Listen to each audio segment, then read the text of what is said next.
Welcome all of you.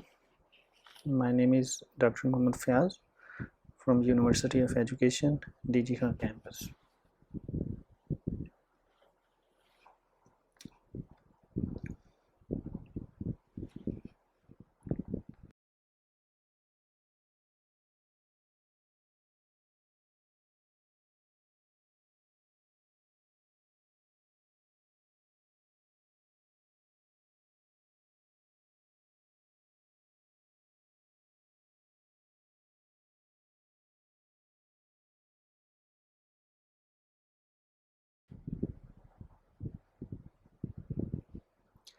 Today we will talk about the insect which we encounter on daily basis,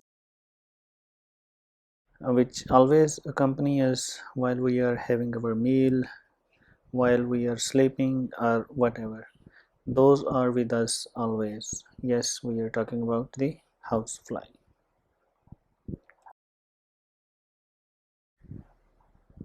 In today's lecture, we will cover the introduction of housefly, uh, the damage caused by the housefly, its identification, how it's look like. Well, you already know its appearance, its life cycle, how many days it take to complete its life stages, and finally the control, how we can control the housefly.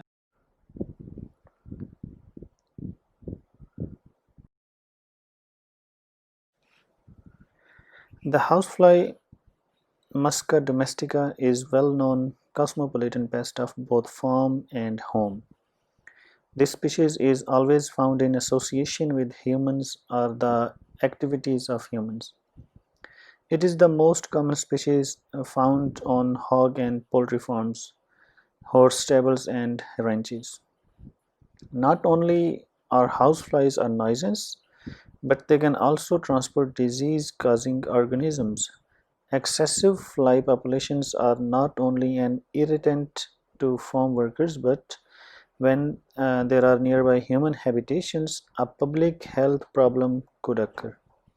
Houseflies have short lifespans, but they can quickly reproduce in large numbers, leading to large housefly populations if not identified and effectively controlled.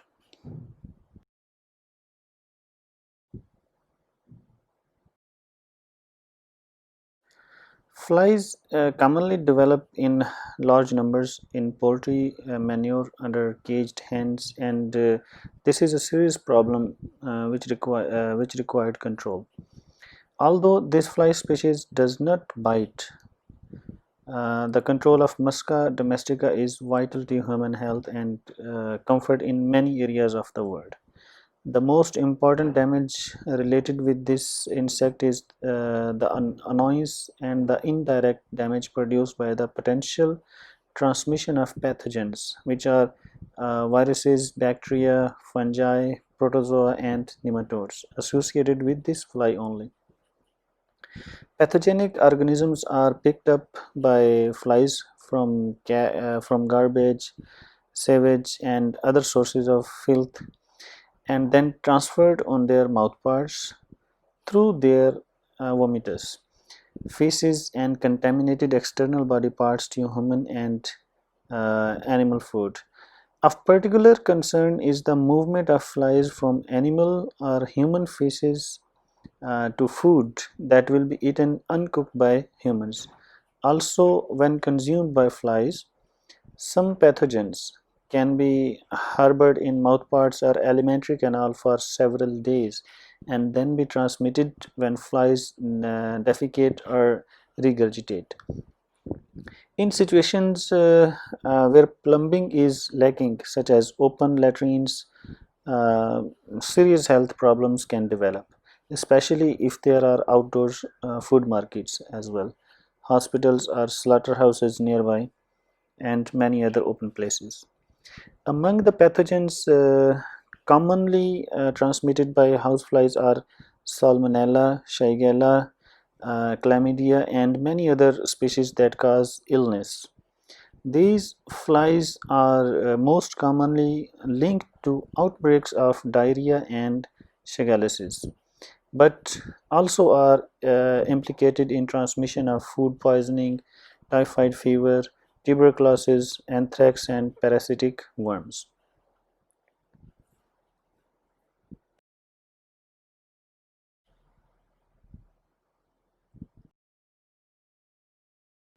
Houseflies are usually gray in appearance and display four black strips on their thorax. Adult houseflies are about 1.8 to 7.5 millimeter long. They have slightly hairy bodies, uh, a single pair of wings, and compound red eyes, which contain thousands of individual lenses that allow them to have wider visions. Female houseflies are usually larger than males. Houseflies do not have teeth or a stinger. So, how do you know there is housefly presence near around you? The most common sign of a housefly infestation is the presence of flies themselves. Yes, themselves.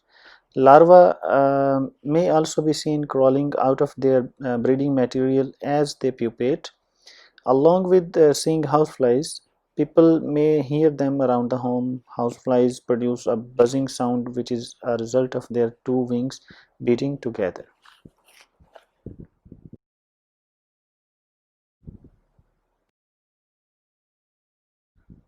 The housefly has a complete metamorphosis with distinct egg, larval, or maggot. Maggot is the other name of the larval stage, and pupal and adult stages. The housefly overwinters in either the larval or pupal stage under manure piles or in other protected locations. Warm summer conditions are generally optimum for the development of the housefly, and it can complete its life cycle in as little as 7 to 10 days. Yes, 7 to 10 days. It's a very short period of time. However, under suboptimal conditions, the life cycle may require up to 2 months. As many as 10 to 12 generations may occur annually in temperate regions, while more than 20 generations may occur in subtropical and tropical regions.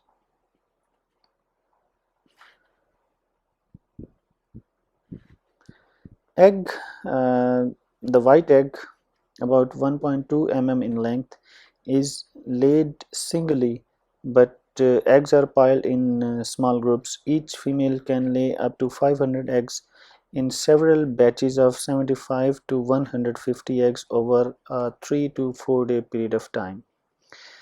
The number of eggs produced is a function of female size, which itself is principally a result of larval nutrition. Maximum egg production occurs at intermediate temperatures like 25 to 30 degrees centigrade. Often, several flies will deposit their eggs in close proximity, leading to large masses of larvae and pupa. Eggs must remain moist or they will not hatch.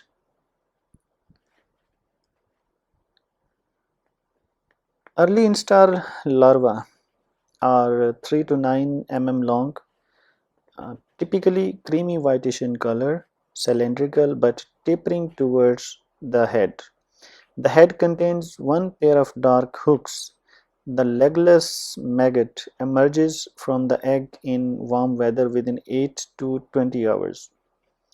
Maggots immediately begin feeding on and developing in the material in which the egg was laid. The larva goes through three instars, and a full grown maggot, 7 to 12 mm long, has a greasy cream colored appearance. High moisture manure favors the survival of the housefly larva. The optimal temperature for larval development is 35 to 38 degrees centigrade. So, larval survival is greatest at 17 to 32 degrees centigrade. Larvae complete their development in 4 to 13 days at optimal temperature, but requires 14 to 30 days at temperatures of 12 to 17 degrees centigrade. Nutrition-rich substrates such as animal manure provide an excellent developmental substrate. Very little manure is needed for larval development, and sand or soil containing small amounts of degraded manure allows for successful below ground development. When the maggot is fully grown, it can crawl up to 50 feet to a dry, cool place near breeding material and transform to the pupal stage. The pupal stage, about 8 millimeter long, is passed in the pupal case formed from the last larval skin, which varies in colors from yellow, red, brown to black as the pupa ages. The shape of the pupa is quite different from the larva, being bluntly rounded at both ends. Pupae complete their development in 2 to 6 days at 32 to 37 degrees centigrade, but requires 17 to 27 days at about 14 degrees centigrade. The emerging fly escapes from the pupal case through the use of alternately swelling and shrinking sac called the tilinum on the front of its head, which it uses like a pneumatic hammer to break through the case. Adult the housefly is 6 to 7 millimeter long, with the female usually larger than the female. The female can be distinguished from the male by the relatively wide space between the eyes. In males, the eyes almost touch. The head of the adult fly has reddish eyes and sponging mouthparts. The thorax bears four narrow black strips, and there is a sharp upward bend in the fourth longitudinal wing vein. The abdomen is gray or yellowish with dark midline and irregular dark markings on the sides. The underside of the male is yellowish. Adults usually live 15 to 25 days, but may live up to 2 months. Without food, they survive only about 2 to 3 days. Longevity is enhanced by availability of suitable food, especially sugar. Access to animal manure doesn't lengthen adult life, and they live longer at cooler temperature. They require food before they will copulate, and copulation is completed in as few as 2 minutes or as long as 15 minutes. Oviposition commences 4 to 20 days after copulation. Female flies need access to suitable food, which is usually protein, to allow them to produce eggs, and manure alone is not adequate.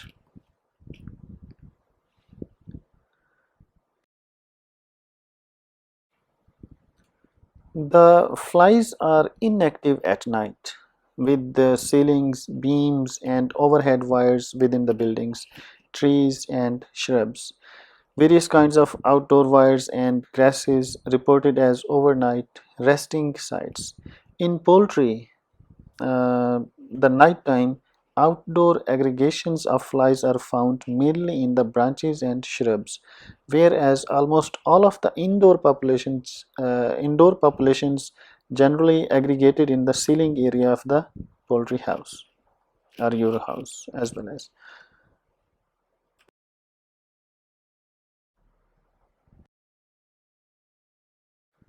So the more commonly used control measures for houseflies are sanitation, use of traps, and insecticides, but in some instances integrated fly control has been implemented.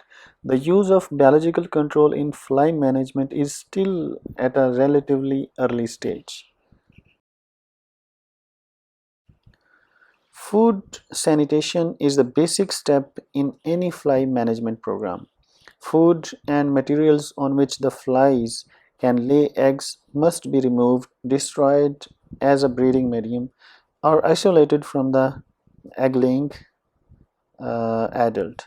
Since the housefly can complete its life cycle in as little as 7 days, the removal of wet manure at least twice a week is necessary to break the breeding cycle. Wet straw should not be allowed to pile up in the nearby buildings. Since straw is one of the best fly breeding materials, it is not recommended as bedding. Killing adult flies may reduce the infestation, but elimination of breeding areas is necessary for good management. Garbage cans and dumpsters should have tight fitting lids and are cleaned regularly. Dry garbage and trash should be placed in plastic garbage bags and sealed up. Around homes and businesses, screening or covering of windows, doors or air doors and trash containers proves useful in denying access of flies to the breeding sites.